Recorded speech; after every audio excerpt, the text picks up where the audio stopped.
শংকৰদেৱ মাধৱদেৱে যি এক দৰ্শন দেখুৱাই গৈছিল সেই দৰ্শনৰে আমি পৰিচালিত হ'ব লাগিব আৰু শক্তিশালী হ'ব লাগিব আজান ফকীৰৰ যি এক দৰ্শন সেই দৰ্শনক এক প্ৰকাৰ নস্বত কৰা পৰিলক্ষিত হৈছে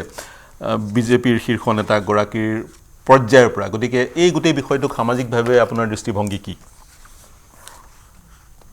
গোটেই বিষয়টো যথেষ্ট স্পৰ্শকাতৰ বিনা দ্বিধাই অসমৰ সৰ্বকালৰ অভিসম্বাদী শ্ৰেষ্ঠ গুৰু মহাপুৰুষ শ্ৰীমন্ত শংকৰদেৱ সেইটোত সন্দেহ নাই আৰু তেৰাৰ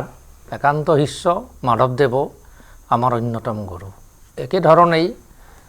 শংকৰদেৱৰ দেহাৱসানৰ পিছত তেখেতে প্ৰতিষ্ঠা কৰা নৱবৈষ্ণৱ ধৰ্মৰ আন যিসকল অনুগামী আছিল বিশেষভাৱে হৰিদেৱ দামোদৰদেৱ তেখেতসকলকো আমাৰ বৈষ্ণৱ ধৰ্মত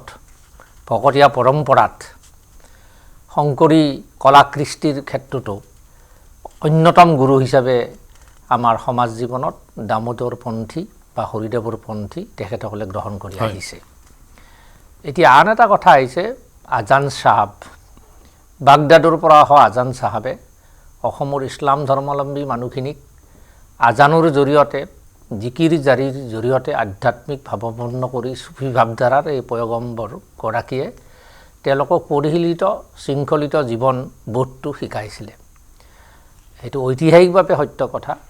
আজান চাহাবৰো অসমৰ জাতি গঠন প্ৰক্ৰিয়াত বিশেষভাৱে সেই নিৰ্দিষ্ট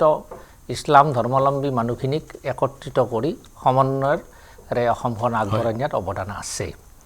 এতিয়া গোটেই বিষয়টো আহিছে মই সম্পূৰ্ণ মুখ্যমন্ত্ৰীৰ ষ্টেটমেণ্টটো আপোনাৰ পৰা শুনিলোঁ মই আজি চোৱা নাই কিন্তু মই এটা অনুভৱ কৰোঁ যে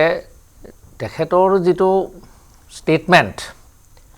সেই ষ্টেটমেণ্টৰ পৰা মই অনুমান কৰিব পাৰিছোঁ যে আজান ফকীৰৰ অস্তিত্বতে অস্বীকাৰ কৰা নাই তেওঁ ক'ব খুজিছে যে শংকৰদেৱ অভিসম্বাদী গুৰু আমাৰ গুৰু আমি যদি একেবাৰে বুকুত হাত থৈ অসমৰ সভ্যতা সংস্কৃতিৰ ইতিহাসখন আমি যদি নিৰ্মমভাৱে বিশ্লেষণ কৰোঁ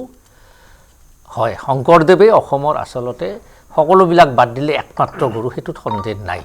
কিন্তু মই কোৱাৰ দৰে বৈষ্ণৱ পৰম্পৰাত যেনেকৈ হৰিদেৱ দামোদৰদেৱো পূজ্য এচামৰ কাৰণে গুৰু ঠিক একেধৰণে আজান পীৰো এচামৰ কাৰণে গুৰু এইটো হ'ল আৱেগিক কথা হয় আৱেগিক কথা আমি সংবেদনশীল বিষয় গতিকে ধৈৰ্য সহকাৰে খুব সাৱধানেৰে মই এই কথাত এটা যোগ দিম ইয়াৰ লগত যে তেখেতে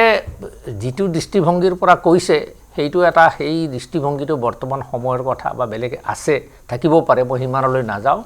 কিন্তু আমাৰ সমাজ জীৱনত আজান চাহাবৰো যে মূল্য এনেকুৱা নহয় ছৈয়দ আব্দুল মালিক দেৱে জিকিৰ আৰু জাৰি গ্ৰন্থ গুৱাহাটী বিশ্ববিদ্যালয়ত সেই তাহানি কালতেই একত্ৰিত কৰি সংগঠিত কৰি প্ৰকাশ কৰিছিল গুৱাহাটী বিশ্ববিদ্যালয়েও